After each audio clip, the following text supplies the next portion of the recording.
నిత్య ప్రేమతో నన్ను ప్రేమించిన్, నిత్య ప్రేమతో నన్ను ప్రేమించిన్.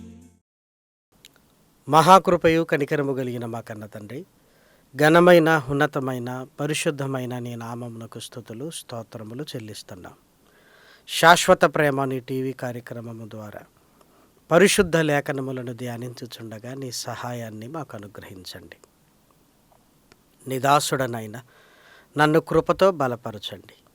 నీ పిల్లలకు నైనా లేఖనములను బోధించగలిగే సామర్థ్యమును అనుగ్రహించండి. వినుచున్న నీ పిల్లలకు నైనా వివేచననివ్వండి. తండ్రి, ఈ కార్యక్రమము నీకు మహిమకరముగా, తండ్రి మా అందరికీ దీవెనకరముగా నీ ఆత్మ సహాయముతోనైనా మమ్మల్ని ముందుకు తీసుకొని వెళ్ళమని మిమ్మల్ని కోరుకుంటూ క్రీస్తు నామం నీ ప్రార్థన అడిగి వేడుకొనుచున్నాము తండ్రి, ఆమేన్. ప్రేమన దేవుని వారలారా, దేవుని మహా ప్రేమను బట్టి, ఆయన ఉచితమైన కృపను బట్టి పరలోకమందున్న కన్న తండ్రికి క్రీస్తు పేర కృతజ్ఞతాస్తుతులు చెల్లించుచున్నాను. దేవుని పిల్లలైన మీ అందరికీ కూడా క్రీస్తు పేర శుభములు వందనములు తెలియజేసుకుంటున్నాను. కుటుంబం అనగానే దేవుని సంకల్పం, దేవుని ప్రణాళిక అని మనందరికీ తెలుసు. దేవుడు ప్రారంభంలో ఆదామును నేల మంటి నుండి నిర్మించిన తరువాత ప్రక్కటెముకను తీసి స్త్రీనిగా నిర్మించి ఒక వివాహ బంధము ద్వారా కుటుంబ వ్యవస్థను ఏర్పాటు చేశాడు. ఆదికాండము తొలి అధ్యాయాలలోనే ఈ ప్రకృతిని నిర్మించిన తర్వాత ఈ విషయాలు మనకు కనపడుతుంటాయి. మరి కుటుంబం ఎలా ఉండాలని దేవుడు కోరుకుంటున్నాడు? ఎందుకంటే ఈరోజు కుటుంబ వ్యవస్థను మనం చూస్తున్నప్పుడు ఒకటిగా బ్రతకవలసిన భార్యాభర్తలు వేరుగా ఉంటూ వేరైపోతూ ఒకరంటే ఒకరికి పడని పొసగని పరిస్థితులు ఈరోజు కుటుంబాలలో ఉన్నాయి. వారిద్దరూ ఏక శరీరము అన్నప్పుడు ఒకే మనస్సు కలిగి ముందుకు వెళ్ళవలసిన వారు మాకు సెట్ అవ్వటం లేదు, మేము కలిసి బ్రతకలేకపోతున్నాం అన్న మాటలు వింటున్నప్పుడు కుటుంబ వ్యవస్థ అవస్థల మధ్య ఉంది అని మనం అర్థం చేసుకోగలం. ఇక పిల్లల విషయంకి రాగలిగితే ఎవరి ఈగోలను వారు సాటిస్ఫై చేసుకునే క్రమంలో అసలు పిల్లల భవిష్యత్తును పట్టించుకోవటం లేదు. ఒకనాడు పిల్లలు నాకు కావాలి అనుకునే స్థితిలో నుంచి ఈరోజు పిల్లలు నాకు అవసరం లేదన్న దౌర్భాగ్యపు స్థితి ఈరోజు సమాజంలో ఉంది. ప్రేమన వారలారా, దయచేసి ఆలోచించండి. నవీన పోకడలంటూ ఈరోజు సహజీవనాలకు తెరలేపి కుటుంబ వ్యవస్థకు అర్థం లేకుండా అనేక పరిస్థితుల మధ్య, అనేక సంఘటనల మధ్య కుటుంబ వ్యవస్థ అనేక ఇబ్బందుల మధ్య ఉంది అనటంలో ఎలాంటి సందేహము లేదు. బైబిల్ గ్రంథంలోనికి వెళ్ళగలిగితే దేవుడు ఎందుకు కుటుంబముగా మనల్ని ముందుకు తీసుకుని వెళుతున్నాడో, ఎలా ఉండాలి అని దేవుడు కోరుకుంటున్నాడో ఒక మంచి అవగాహన పరిశుద్ధ గ్రంథంలోనికి వెళ్ళగలిగితే అకుల ప్రిస్కిల్ల కుటుంబాన్ని గురించి తప్పనిసరి మనం ఆలోచించాల్సిందే. వీరి ఆలోచన ఏంటి? దంపతులుగా ఎలా ఐక్యతను కలిగి ఉన్నారో లేఖనాలలోనికి వెళ్ళి చూడగలిగితే చాలా విషయాలు దేవుడు వీరి ద్వారా మనతో మాట్లాడుతుంటాడు. దయచేసి మీరు చూడండి, అపోస్తుల కార్యములు 18వ అధ్యాయము 1వ వచనం. అటు తరువాత పౌలు ఏథెన్సు నుండి బయలుదేరి కొరింథునకు వచ్చి పొంతు వంశీయుడైన అకుల అను ఒక యూదుని, అతని భార్య అయిన ప్రిస్కిల్లను కనుగొని వారి యొద్దకు వెళ్ళెను. యూదులందరూ రోమా విడిచి వెళ్ళిపోవలనని క్లౌదియా చక్రవర్తి ఆజ్ఞాపించినందున వారు ఇటలీ నుండి క్రొత్తగా వచ్చినవారు, వారు వృత్తికి డేరాలు కుట్టువారు. అకుల ప్రిస్కిల్ల ప్రస్తావన గురించి వచ్చినప్పుడు ఈ దంపతులు ఇటలీ ప్రాంతంలో, రోమా ప్రాంతములో ఉండేవారు. అక్కడ క్లౌదియా చక్రవర్తి యూదులందరూ రోమాను విడిచిపెట్టి వెళ్ళిపోవాలి అని ఆజ్ఞ ఇచ్చినందున అక్కడి నుంచి కొరంది పట్టణమునకు రావలసిన పరిస్థితి ఏర్పడింది. ఎందుకు యూదులందరూ వెళ్ళిపోవాలి అంటే, అక్కడ యూదులు యేసుక్రీస్తును స్వరక్షకునిగా అంగీకరించిన వారు ఉన్నారు. ధర్మశాస్త్రాన్ని ప్రామాణికంగా తీసుకుంటూ మోషేను గురించిన ఆలోచన కలిగిన వారు, మోషే ధర్మశాస్త్రమే పరమావధిగా మాట్లాడుతున్నవారు కూడా ఉన్నారు. వీరిద్దరి మధ్య సంభాషణలు ఏ స్థాయికి వెళ్ళాయి అంటే, క్లౌదియా చక్రవర్తి యేసుక్రీస్తును అంగీకరించిన యూదులను ఆ ప్రాంతాన్ని విడిచిపెట్టి వెళ్ళమని చెప్పే స్థితికి వెళ్ళిపోయాయి. శాంతి భద్రతల దృష్టి అంటే మీరు ఆలోచించండి. యేసుక్రీస్తును కూడా స్వరక్షకునిగా అంగీకరించినందుకు ఆ ప్రాంతము నుంచి కొరంది పట్టణానికి రావటానికే ఇష్టపడ్డారే తప్ప అక్కడే ఉండిపోవాలి అన్న ఆలోచన లేదు. అంటే క్రీస్తు కొరకు వారి జీవితాలను ఎక్కడికైనా వెళ్ళడానికే తప్ప క్రీస్తును విడిచిపెట్టి అక్కడే ఉండాలన్న ఆలోచన లేని దంపతులుగా మనకు ఈ వచనంలో మనకు కనపడుతుంటారు. కొరందికి వచ్చిన తర్వాత అక్కడ డేరాలు కుట్టుకుంటూ బ్రతుకుతున్నారు. మరి రోమా ప్రాంతంలో ఉన్నప్పుడు వారికి కలిగినవి జీవనోపాధి అవన్నీ విడిచిపెట్టి కొరంది పట్టణానికి వచ్చి ఇక్కడ మరలా జీవనోపాధిని వెతుక్కొని ఇక్కడ డేరాలు కుట్టడం అంటే మీరు ఆలోచించండి. కొన్నిసార్లు త్యాగం చేస్తేనే తప్ప ఎక్కడికి వెళ్ళలేము. మరలా కొత్త పనులు చూసుకోవాలి, కొత్త ప్రాంతంలో ఉండాలి అంటే అది ఎంత కష్టమో మనందరికీ తెలుసు కదా. యేసుక్రీస్తును స్వరక్షకునిగా అంగీకరించిన తర్వాత పరిస్థితులను బట్టి కాకుండా క్రీస్తును బట్టి నిర్ణయాలు తీసుకుంటూ క్రీస్తు కొరకు రోమాను విడిచిపెట్టడానికి కూడా ఇష్టపడి కొరంది పట్టణానికి వచ్చి ఇక్కడ మరలా జీవనోపాధి కొరకు డేరాలు కొడుతున్నారు. పౌలు గారు ఈ కొరంది పట్టణానికి వచ్చినప్పుడు పౌలు గారితో చక్కటి సహవాసాన్ని కలిగి ఉన్నట్లుగా మనం చూడగలం. ప్రియమైన వారలారా, దయచేసి చూడండి 18వ అధ్యాయము 3వ వచనం. వారు వృత్తికి డేరాలు కుట్టువారు, పౌలు అదే వృత్తి గలవాడు గనుక వారితో కాపురముండెను. వారు కలిసి పని చేయుచుండిరి. అతడు ప్రతి విశ్రాంతి దినమున సమాజ మందిరములో తరికించుచు యూదులను గ్రీసు దేశస్థులను ఒప్పించుచుండెను. పౌలు గారితో సహవాసాన్ని వీరు కలిగి పౌలు గారికి జత పనివారుగా మారిపోయారు. ప్రియమైన దేవుని పిల్లలారా, ఒక పరిచయము జత పనివారుగా చేసింది అంటే పౌలు గారితో ఎంత చక్కగా వారి ఆధ్యాత్మిక జీవిత ప్రయాణాన్ని కొనసాగించారు. పౌలు గారి దగ్గర చక్కటి జ్ఞానమును నేర్చుకొని ఒక ఆదర్శ దంపతులుగా కొరంది పట్టణములో వారు కొనసాగుతున్నట్లుగా మనం చూడగలం. అలాని కేవలం పౌలు గారితో సహవాసాన్ని కలిగి ఉండటం మాత్రమే కాదు, కానీ లేఖనాలలోనికి వెళ్ళి మనం చూడగలిగితే ప్రియమైన వారలారా, కొరందీలకు రాసిన మొదటి పత్రిక 16వ అధ్యాయము 19వ వచనాన్ని చూడండి. ఆసియాలోని సంఘముల వారు మీకు వందనములు చెప్పుచున్నారు. అకుల ప్రిస్కిల్లా అనువారు వారి ఇంటనున్న సంఘమును. అకుల ప్రిస్కిల్లా అనువారు వారి ఇంటనున్న సంఘమునకు. అంటే కొరందు ప్రాంతంలో జీవనోపాధి కొరకు పనిచేయటమే కాదు, వారి ఇల్లే సంఘముగా మారింది. అంతేకాదు పౌలు గారితో సహవాసాన్ని కలిగి ఉంటూ పౌలు గారికి జత పనివారుగా ఉన్నట్లుగా లేఖనాలలో మనకు కనపడుతుంది. రోమీలకు రాసిన పత్రిక 16వ అధ్యాయము 3-4 వచనాలు. క్రీస్తు యేసునందు నా జత పనివారైన ప్రిస్కిల్లాకును అకులకును నా వందనములు చెప్పుడి.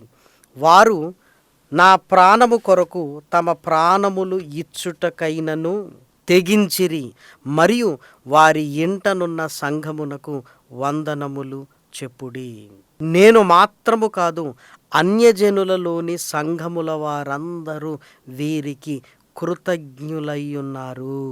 పౌలు గారే అకుల ప్రిస్కిల్లకు నేను కృతజ్ఞుణ్ణి అని చెబుతూ వారు నాకు ఎంత సహాయం చేశారంటే నా నిమిత్తము వారి ప్రాణములు ఇచ్చుటకైనా తెగించిరి అంటే ఆధ్యాత్మిక విషయంలో ఎంత బలముగా ఉన్నారో దయచేసి మీరు ఆలోచించండి. రోమా ప్రాంతాన్ని విడిచి వచ్చారు, కొరంది పట్టణములో స్థిరపడ్డారు, వృత్తికి డేరాలు కొడుతూ పౌలు గారితో పరిచయాన్ని కలిగి ఉన్నారు, పౌలు గారికి జత పనివారుగా ఉన్నారు, ఇంట సంఘమును ప్రోత్సహించారు.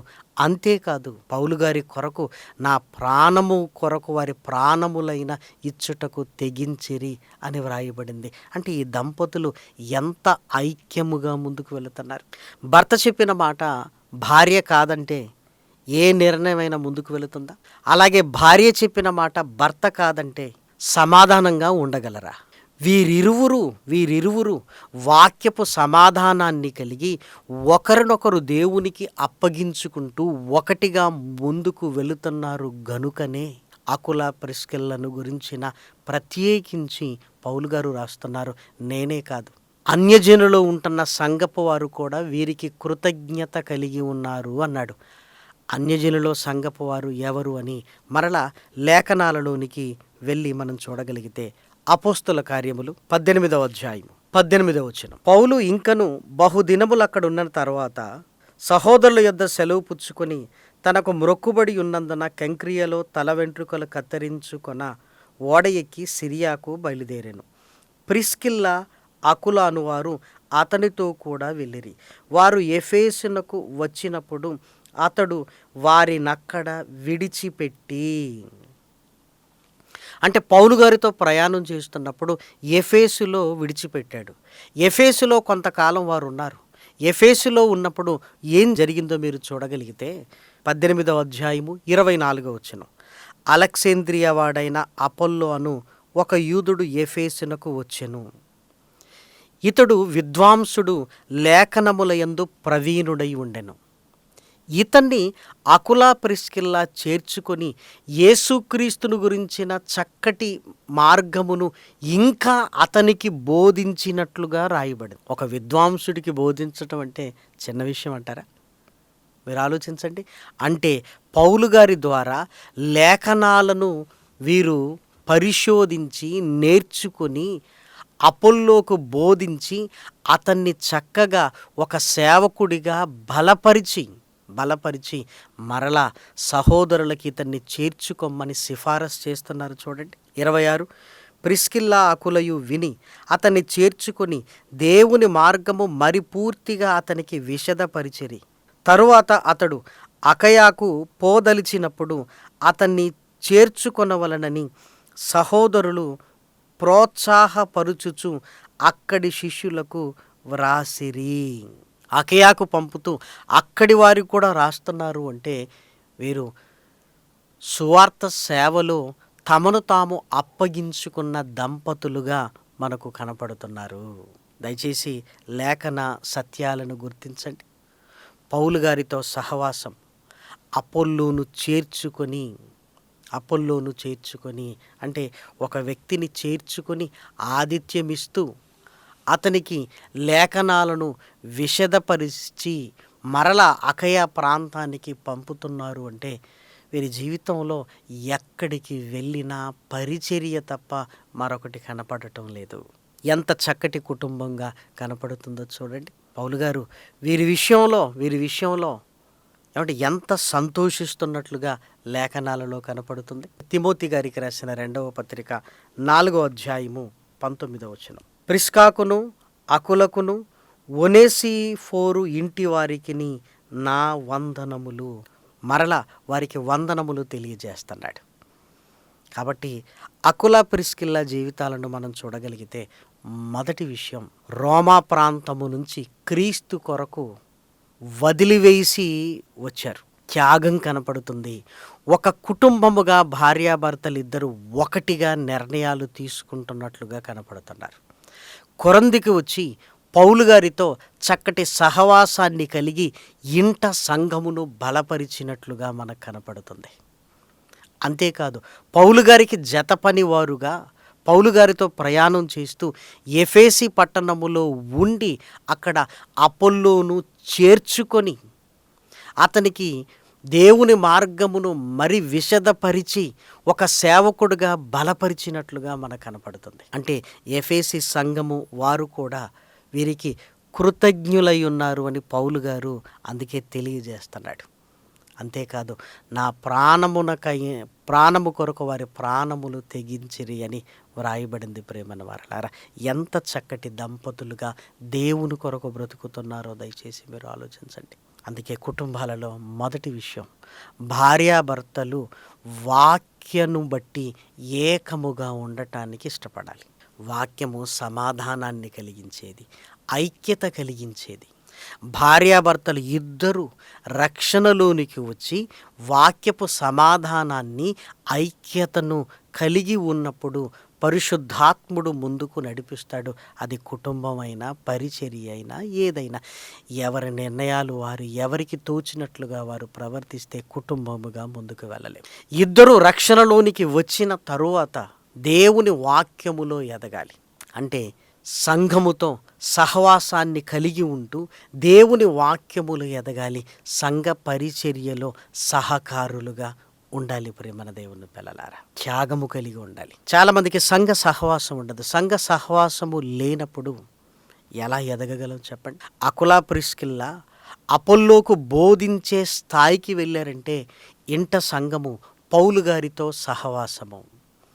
సంఘ సహవాసము లేకపోతే కుటుంబము వర్ధిల్లదు. మరి సంఘ సహవాసాన్ని కలిగి ఉండి మరలా పరిచర్యను బలపరుస్తున్నారంటే మీరు చూడండి, ఎప్పుడు దేవుని వాక్య విషయంలో వీరు నిర్లక్ష్యంగా లేరు. అపోల్లోకు బోధించారని రాయబడింది. అంటే మన కుటుంబం కూడా ఎప్పుడు వాక్య విషయంలో నిర్లక్ష్యంగా ఉండకూడదు. భార్యాభర్తల మధ్య అవసరమైతే వాక్యపు సంభాషణ జరుగుతుండాలి. అంతేకాదు, త్యాగము కలిగి ఉండాలి. పౌలు గారికి సహకారులుగా ఉంటూ పౌలు గారిని ప్రోత్సహించిన కుటుంబముగా మనకు కనపడుతుంది. మన కుటుంబాలలో ఈ నియమాలు ఏమైనా కనపడుతున్నాయా? భార్యాభర్తలు ఇద్దరూ రక్షణలోనికి వచ్చారా? రక్షణలోనికి వచ్చి సంఘముతో సహవాసాన్ని కలిగి ఉన్నారా? సంఘ సహవాసాన్ని కలిగి వాక్యములో ఎదుగుతున్నారా? పరిచర్యను బలపరిచేటట్లుగా సాగుతున్నారా? దయచేసి మీరు ఆలోచించండి. ఇవి మన కుటుంబాలలో లేకపోతే దేవుడు ఇలాంటి కుటుంబాలను కోరుకోలేదు. ప్రేమన దేవుని పిల్లలారా, ఇంటనే సంఘం ఉంది, కనీసం సంఘానికి మనం వెళ్ళకపోతే ఎలా? సహవాసంలో లేకపోతే ఎలా? దేవుని వాక్యమును విశదీకరించే జ్ఞానము లేకపోతే ఎలా? వాక్యము లేకపోతే మన స్వంత నిర్ణయాలు తీసుకుంటాం. వాక్యము కలిగి ఉంటే దేవుని మార్గములో నడవటానికి అవకాశము కలిగి ఉంటుంది. అకులా ప్రిస్కిల్ల కుటుంబంలో ఇద్దరిని గమనించగలిగితే త్యాగము, ఇద్దరిని గమనించగలిగితే వాక్యము, ఇద్దరిని మనం చూడగలిగితే ఆదిత్యము, ఇద్దరిని మనం గమనించగలిగితే పరిచర్య, ప్రయాణాలు, ఇవన్నీ స్పష్టంగా వారి కుటుంబములో కనబడుతున్నాయి. మరి మన కుటుంబములో కూడా ఇవి ఉండాలి. భార్యాభర్తలు ఇద్దరూ రక్షణలోనికి రావాలి. రక్షణలోనికి వచ్చిన తర్వాత ఇదిగో మన ఇల్లు ఒక సంఘముగా ఎప్పుడు ప్రార్థనలు, చక్కటి వాక్యపు వాతావరణాన్ని మనము కలిగి ఉండాలి. భార్యాభర్తలు ఎప్పుడు వాక్యపు సంభాషణలో ఉండాలి. కలిసి వాక్యం చదవాలి, కలిసి ప్రార్థన చేసుకోవాలి, సంఘమునకు వెళ్ళాలి, పరిచర్యకు సహకారులుగా ఉండాలి. నిజంగా ఇలా ఉండగలిగితే దేవునికి సంతోషమును కలిగించే కుటుంబముగా మనం ఉంటాం. ప్రేమన దేవుని పిల్లలారా, ఏదో వివాహము జరిగిన తొలి నాళ్లలో ఒకరి మధ్య ప్రేమ ఉండి ఆ తర్వాత నెమ్మదిగా సమస్యలు రాగానే ఒకరిని నిందించుకుంటూ ఇంకొకరు ఉంటే ఐక్యత ఉంటుందా? పెళ్లినాటి ప్రమాణాలేంటి? కష్టమైనా నష్టమైనా ఏదైనా కలిసి ఉంటామని చేసిన ప్రమాణమే కదా. దుష్టుని వల్ల కలుగుతున్న శోధనల్లో ఒకరినొకరు నిందిస్తున్నారే తప్ప దుష్టుడి వల్ల ఇలా కలుగుతుంది అని నీ భార్యను ప్రేమించి, నీ భర్తను ప్రేమించి ఒకటిగా ఉండటానికి ఎందుకు ఇష్టపడటం లేదు? కలవరపరిచే దుష్టుణ్ణి పక్కన పెట్టి ఒకరినొకరు నిందించుకుంటూ ఎంతకాలం బ్రతుకుదాం? జీవితాలు చిన్నవి. దేవుడి కొరకు కలిసి ఎంతో సేవ చేయగలిగే, దేవుని కొరకు ఎంతో కలిసి పరిచర్య చేయవలసిన వారం ప్రియమైన దేవుని పిల్లలారా. ప్రారంభంలో ఆదాముకు సహకారిగా అవ్వమనిచ్చాడు. అలాగే అకులకు ప్రిస్కిల్ల సహకారిగా ఉంది. ఆదాము దేవుని పనిలో ఉన్నట్టు అకుల దేవుని పనిలో ఉన్నాడు. మీరు ఆలోచించండి. ఒక కుటుంబముగా కలిసిమెలిసి ఉండగలిగితే, ఐక్యత, ప్రేమ, అనురాగాలతో ముందుకు వెళితే దేవునిలో ఆనందంగా ఉండగలుగుతాం. కాబట్టి లేఖనాల ద్వారా దేవుడు మనతో మాట్లాడుతున్నప్పుడు నిర్లక్ష్యము చేయక, మన తప్పిదములు మనకు అర్థమవుతున్నప్పుడు వెంటనే వాటిని సరిదిద్దుకోవడానికి మనం ప్రయత్నం చేయాలి. ఎందుకంటే కుటుంబ వ్యవస్థ బాగున్నప్పుడే కదా దేవునికి సంతోషం. మీ కుటుంబం బాగున్నప్పుడే కదా మీకు సంతోషము. కాబట్టి రక్షణ నిలయాలుగా మన కుటుంబాలు ఉండగలిగితే, దేవుని కొరకు ప్రయాసపడగలిగితే అనేకులను దేవుని కొరకు మనం సంపాదించగలిగిన వారం అవుతాం. కాబట్టి ప్రేమన దేవుని పిల్లలారా, దేవుని వాక్యము వింటున్న మనము ఆ వాక్యాన్ని హృదయములో ఫలింపజేసుకొని ఆయన కొరకు మనం బ్రతకాలి. యేసుక్రీస్తు మనకిచ్చిన రక్షణ అది చాలా విలువైంది. అకుల ప్రిస్కిల్ల ఆ రక్షణలో కొనసాగుతున్నందుకు ఆ ప్రాంతాన్ని వదిలివేయవలసి వచ్చింది. అయినప్పటికీ వెనుకడుగు వేయలేదు. నీవు కూడా వెనుకడుగు వేయకుండా పాపమును విడిచిపెట్టమంటున్నాడు. ప్రదేశమును కాదు, ఈరోజు పాపమును విడిచిపెట్టమంటున్నాడు. పాపమును విడిచిపెట్టి రక్షణలోనికి వచ్చి చక్కగా భార్యాభర్తలుగా దేవుని కొరకు ముందుకు వెళ్ళాలి అని. యేసుక్రీస్తు వలన కలిగిన రక్షణ విలువైనది, అది గొప్పది అని ప్రభు ప్రేమను బట్టి మిమ్మల్ని అందరినీ కోరుకుంటూ ఈ మాటలు నేను ముగిస్తున్నాను. ప్రార్థన చేసుకుందాం. మహాకృపయు కనికరము కలిగిన మా కన్న తండ్రి, ఘనమైన ఉన్నతమైన నీ నామమునకు స్తుతులు స్తోత్రములు చెల్లిస్తున్నాం. విలువైన నీ మాటలను ఆయన నీ పిల్లలుగా మేము విన్నాం. విని విడిచిపెట్టకుండా వాక్య ప్రకారంగా ప్రవర్తించగలిగే మంచి మనస్సును నాయన మాకు అనుగ్రహించండి తండ్రి. శాశ్వత ప్రేమ టీవీ కార్యక్రమాలు అనేకులకు ఆశీర్వాదకరముగా నాయన, కుటుంబాలలో నెమ్మదిని కలిగించున్నట్లుగా నాయన తండ్రి, నీ పిల్లల హృదయాలలో నాయన ఫలింపచేయండి. ప్రార్థనా సహాయాన్ని కోరిన నీ పిల్లలను నాయన జ్ఞాపకం చేసుకోండి. అనారోగ్యంతో బాధపడుతున్న నీ పిల్లలకు నాయన స్వస్థతను అనుగ్రహించండి తండ్రి. దీర్ఘకాలపు వ్యాధులతో సతమతం అవుతున్న నీ పిల్లలకు పరిపూర్ణమైన ఆరోగ్యాన్ని నాయన అనుగ్రహించండి తండ్రి. ప్రతి కుటుంబంలో శాంతిని, సమాధానమును, నెమ్మదిని అనుగ్రహించండి తండ్రి. ఈ పరిచర్యను బలపరుస్తూ నాయన సహాయ సహకారాలు అందిస్తున్న నీ పిల్లల్ని జ్ఞాపకం చేసుకోండి తండ్రి. వారి కుటుంబాలలో నెమ్మదిని అనుగ్రహించండి తండ్రి. సమృద్ధినివ్వండి నాయన. దుష్టుని ప్రతి శోధనలో నాయన వారిని జయించగలిగే సామర్థ్యాన్ని అనుగ్రహించండి. వారి పిల్లల విషయంలో కూడా నాయన ప్రయోజకత్వం వైపుకు నాయన నడిపించండి తండ్రి. ఇదిగో నాయన వారి పని పాటలలోనూ, జీవనోపాధి కొరకు చేసుకుంటున్న పనులలోనూ నాయన నీ దీవెనలతో నింపమని మిమ్మల్ని కోరుకుంటూ క్రీస్తు నామమున ఈ ప్రార్థన అడిగి వేడుకొనుచున్నాము తండ్రి. ఆమేన్. పరమ తండ్రి అయిన దేవుని ప్రేమయు, కుమారుడైన యేసు క్రీస్తు కృపయు, పరిశుద్ధాత్మ యొక్క అన్యోన్యమైన సహాయము, సహవాసము, ఆదరణ దేవుని పిల్లలైన మనందరికీ సదాకాలము తోడై ఉండునుగాక. ఆమేన్. స్వార్థం లేనిది ప్రేమ, అన్నీ ఓర్చును ప్రేమ. డంబం లేనిది ప్రేమ, అపకారమునే మరచును ప్రేమ. ఉప్పొంగని గుణమే ప్రేమ. స్వార్థం లేనిది ప్రేమ, అన్నీ ఓర్చును ప్రేమ. డంబం లేనిది ప్రేమ, అపకారమునే మరచును ప్రేమ. ఉప్పొంగని గుణమే ప్రేమ. కోపం నిలుపదు ప్రేమ, అన్నీ దాడులు ప్రేమ. మత్సరమే పడనిది ప్రేమ.